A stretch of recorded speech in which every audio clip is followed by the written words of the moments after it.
बिस्मिल्लाहिर्रहमानिर्रहीम। मज़मून उर्दू 10th मौजू जो है वो है शबीब रज़वी की गजल नंबर 1। जो गजल यहाँ पर है, किताब बंद ही सही पर फितर खुला रखना, मुबासे का हमेशा ही दर खुला रखना, सकूती शब से भी उक्ता के लौट सकता हूं, मैं कह के आया हूं बच्चों से घर खुला रखना। हमारी शर्त के हम पर हो साई रहमत, तुम्हारी जिद है कि कूफे में सर खुला रखना। शिकस्तगी हुई जहर जाहिर तो मौत लाजिम है, खुली हवाओं के दायरे पर खुला रखना। किसी का हाथ बढ़े या खिंचे ये उसका नसीब, हमारा फर्ज है दस्ते हुनर खुला रखना। तो जो ये नज़म जो ये गजल जो है, इसमें शायर ने जो है उसने सन्नत तलमी की तरफ इशारा किया है, यानी करबला की तरफ, एक खास बात की तरफ उसने इशारा किया है। तो यहां पर अब इसकी तशरीह जो है वो इस तरह है, किताब बंद ही सही हुर्फ तर खुला रखना, मुबाशे का हमेशा ही दर खुला रखना। तो यहां पर हुर्फ तर से मुराद गुफ्तगू। तो शबीब रज़वी जो है वो अपनी गजल के पहले शेर, जिसको मतला कहते हैं, इसमें कहते हैं कि गुफ्तगू और बातचीत का दरवाजा जो है वो हमेशा खुला रखना चाहिए, क्योंकि खामोश रहने से, चुप साध लेने से, कुछ न बोलने से जो दिल के इख्तिलाफात होते हैं, जो दिल के खदशात होते हैं, वो कम नहीं होते हैं बल्कि बढ़ते रहते हैं। इसलिए ये बेहतर है कि अपने ख्यालात, अपने एतिकादात और जो अपने अंदर ख्यालात हैं, इनको दूसरों पर वाजिया करना चाहिए और दिल में जो बातें हों उनका इजहार करना चाहिए। तो दूसरा है, सुकूत शब से भी उक्ता के लौट सकता हूं, मैं कह के आया हूं बच्चों से घर खुला रखना। तो यहां पर शायर जो है दूसरे शायर में कहते हैं, यहां पर एक अल्फाज है सुकूत शब, रात की खामोशी, और उक्ताना से मतलब तंग आना। तो इस शायर में शायर जो है वो इसमें अपनी जो लाउबाली, ये बदमज़गी, बेचैनी, बेकरारी, इसका इशारा करते हुए फरमाते हैं कि मैं अपना घर छोड़कर तन्हाई में रहने आया हूं, लेकिन क्या मालूम कि रात की खामोशी जो है, या जो रात का सुकूत है,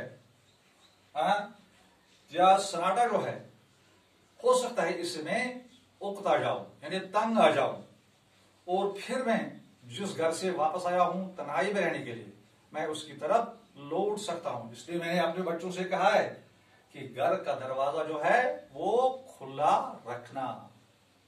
तो इसका मतलब है कि हमें जब किसी के साथ कोई दुश्मनी हो जाए तो हमें उसके साथ बातचीत का सिलसिला जो है वो हमेशा बंद नहीं करना चाहिए, बल्कि हमें ये उम्मीद रखना चाहिए कि हम उसके साथ कभी भी मुलाकात करके उसके साथ अपने ख्यालात का इजहार कर सकते हैं।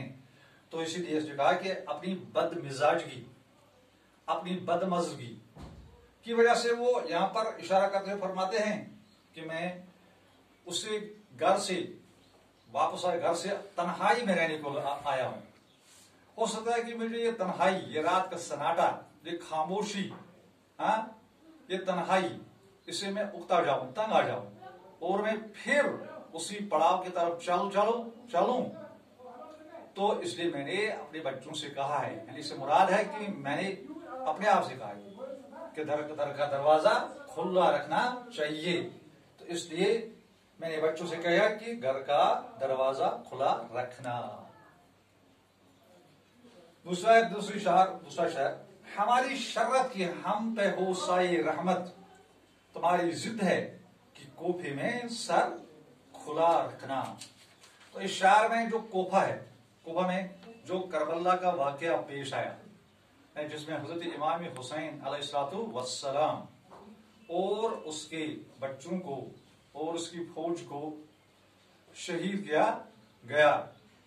इस शार में शायर जो है वो खुदा से कहते हैं, यानी मुखातिब है कि हम चाहते हैं वो तुम्हें मंजूर नहीं होता जो तुमसे शायद वो तुम्हें मंजूर नहीं होता है। जो हम चाहते हैं, यानी जो इंसान चाहता है वो अल्लाह को मंजूर नहीं होता है। जैसे हम कहते हैं कि मैन प्रपोजेस गॉड डिस्पोजेस। तो हम तुमसे साए रहमत की उम्मीद रखते हैं। ला तक़नतू मिन रहमतिल्लाह, अल्लाह ताला की रहमत से ना उम्मीद मत होना। और यहां पर शायर जो है वो सनत तलमी का इस्तेमाल कर रहे। सनत तलमी से मुराद किसी खास चीज की शायर में, किसी खास चीज की शायर में किसी खास चीज की तरफ इशारा करना है। तो यहां पर इशारा है कोफी की तरफ, जो करबला है, यानी जो इराक का एक शहर है, और तुम कोफा में हमें खुला सर रखने पर मजबूर करते हो। इस शार में जो है वाकई करबला की तरफ इशारा है। कोफा वही शहर है जहां इमाम हुसैन अलैहिस्सलातु वस्सलाम की हमशेरा हजरत ज़ैनब रज़ियल्लाहु ताला अन्हा को नंगे सर चलने पर मजबूर किया गया, यानी उसका दुपट्टा जो था उन्होंने उतार दिया और वो मजबूर हो गई मदीना तशरीफ लाई। यानी इंसान कुछ, जहां से मुराद है यहां पर कि इंसान कुछ और सोचता है और मनशे खुदा कुछ और होता है। इसको हम कहते हैं कि मैंने कहा man proposes and God disposes, almighty disposes. शिकस्तगी हुई जाहिर तो मौत लाजिम है, खुली हवाओं के दायरे पर खुला रखना। खुली हवाओं के दायरे पर खुला रखना। इसमें शबीब रज़वी जो फरमाते हैं कि परों की शिकस्तगी का दूसरा नाम मौत है। इसलिए जिंदा रहने के लिए जरूरी है कि अपने परों को परवाज के लिए खोल दें। जो हमारे इरादे हैं उनको जिंदा रखने के लिए इसको खोल दें, यानी हम अच्छी तरह जिएं, यानी जिंदगी के लिए क्या जुदजात करें। क्योंकि जिंदगी जो है ये दुनिया ये बेसबात है, नापायदार है।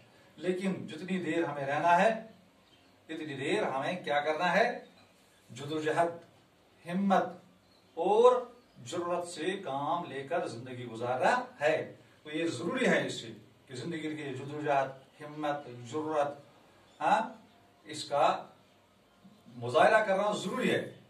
चलते रहना ही जिंदगी है। और जब रुक जाना है, रुक जाना जो है इसे मुराद मौत है। यानी जो जिंदा है दुनिया में है क्या है, शिकस्तगी हुई जाहिर तो मौत लाजिम है, खुली हवाओं के दायरे पर खुला रखना। यानी हमें क्या है कि हमें इस जिंदगी के लिए जुदोजहद करना है, हिम्मत, जुर्रत, और तब हम अपनी जिंदगी जो है अच्छी तरह से गुजार सकते हैं। लेकिन चलते ही रहना जो है ये जिंदगी का नाम है। और रुक जाना जो है इसे मुराद है ये मौत है। किसी का हाथ बढ़े या खिंचे ये उसका नसीब, हमारा फर्ज है दस्ते हुनर खुला रखना। तो दस्ते हुनर से मुराद हुनरमंद हाथ, हुनरमंद हाथ। शायर फरमाते हैं कि ये क्या है, ये मतला है, मक्ता शायर का आखिरी शायर जो है उसको मक्ता कहते हैं। शायर फरमाते हैं कि ये हमारा फर्ज है कि हम अपना दस्ते हुनर, यानी हुनर का हाथ खुला रखे। अब कोई हमसे कुछ हासिल करता है कि नहीं, हमें चाहिए कि हम क्या ये तो उसका अपना नसीब है। यानी हम अशार की सूरत में सच्ची और मुफीद बातें करते रहेंगे, लोग इनसे फैज़याब हों या नहीं, ये उनकी अपनी मर्जी है।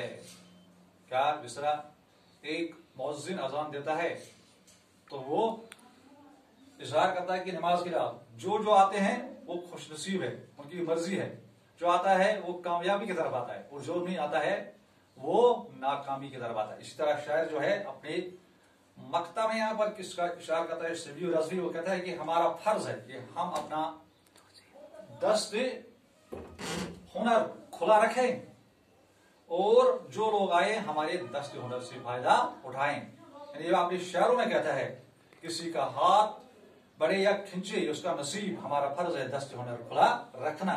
यानी हम अशार की नसीहत की सूरत में मुफीद बातें कहते हैं, अब लोगों की मर्जी है उससे फायदा उठाए या न उठाए। ये थी शबी रज़वी की गजल की पहली गजल नंबर 1 की तशरीह।